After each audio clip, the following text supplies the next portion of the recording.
যে থেকে ঠাকুর ঘরে সন্ধে হয়েছে, হাত হাত ধুয়ে হুম। জামা ইয়ে করে কাপড় চাপড় ছেড়ে ঠাকুরের সন্ধে ধুনো আমি ধুনো দিতাম ঠাকুরের। এখন এই ধুনোটা দেওয়া আমার অপরাধ হতো। আচ্ছা। ধুনোর আগুনটা দেওয়া আমার খুব অপরাধ হতো।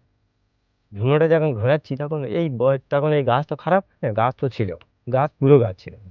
ধুনোর আগুনটা যখন ঘোরাই তখন আমি ধুনোর আগুনটা দিয়ে সাইজ করে দিয়ে ধূপটা ইয়ে করে ঠাকুরের ডেকে ধুনোটা দিয়ে ধুনোটা চতুর্দিকে ঘুরিয়ে রেখে দিই।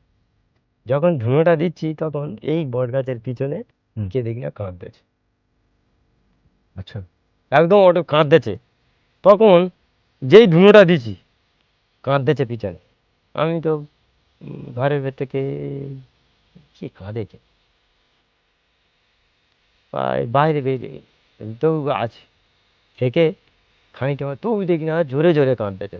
হুম। ঝপ করে ধুনের আঙুলটা নিয়ে লিখে বলি আর তোর মা আমার এ করতে হবে না, আমি বুঝতে পারি বলে ধুনোর আগুনটা লিখে দিতে কান্নাটা পুরো বন্ধ হয়ে গেল, স্টপ। আমি আর ঠাকুর গাড়তে বেরোই না।